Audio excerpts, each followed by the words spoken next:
नमस्ते, स्वागत छ यहाँहरूलाई सेफ सुनी युट्युब च्यानलमा। आज म हजुरहरूलाई दसैँ विशेष खसीको पक्कु मासु बनाएर देखाउँछु। खसीको पक्कु मासु बनाउने सबैको आफ्नो तरिका हुन्छ, तर गाउँघरमा चाहिँ खसीको मासुलाई लामो समयसम्म स्टोर गरेर राख्नको लागि चाहिँ केही कुराहरूलाई फलो गरेर बनाइन्छ।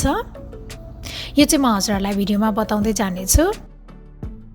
पक्कु बनाउनको लागि मैले चाहिँ यहाँ लिएको छु खसीको मासु। यो चाहिँ हजुरहरूले आफ्नो आवश्यकता अनुसार लिनुहोला। त्यसपछि मैले यसमा राखेँ बेसार, जिरा धनिया पाउडर, गरम मसला पाउडर, रातो धुलो खुर्सानी, नुन स्वाद अनुसार,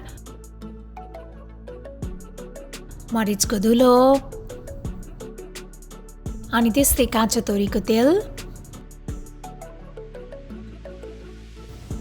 अनि त्यस्तै कागतीको रस राखेँ। कागतीको रस चाहिँ अप्सनल हो। कागतीको रसको सट्टा यहाँहरूले थोरै दही राख्नु भए पनि हुन्छ। अब यो सबैलाई राम्रोसँग मल्नुपर्छ। ट्रेडिसनल वेमा पक्कु मासु बनाउँदाखेरि यसमा अदुवा लसुन राखिँदैन, तर हजुरहरूले तुरुन्तै खाँदै हुनुहुन्छ अथवा यसलाई फ्रिजमा राखेर खाँदै हुनुहुन्छ भने अदुवा लसुनको पेस्ट राख्न पनि सक्नुहुनेछ। मसला सबैलाई राम्रोसँग मिक्स गरिसकेपछि अब यसलाई कभर गरेर कम्तीमा पनि 4-5 घण्टाको लागि राख्नुपर्छ।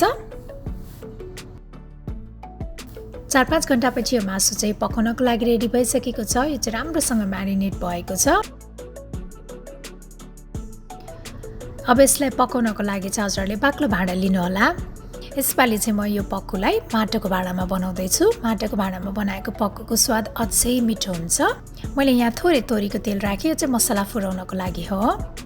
त्यसपछि अब यसमा मैले होल गरम मसला राखेँ, ल्वाङ, सुकुमेल, तेजपत्ता, दालचिनी। त्यसपछि अब यसमा यो मासु पनि राख्ने र अब यसलाई हल्का चलाउने।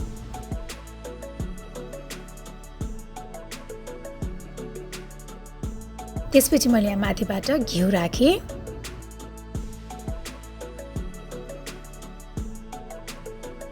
अब यसलाई कभर गरेर लो फ्लेममा कम्तीमा पनि आधा घण्टा जति पकाउनु पर्छ।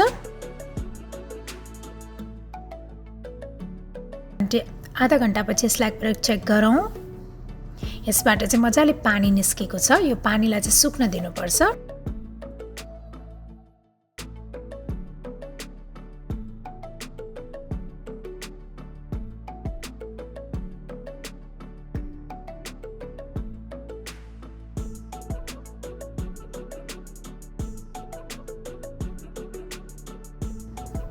यतिको भएपछि हाम्रो यो पक्कु मासु चाहिँ रेडी भइसकेको छ।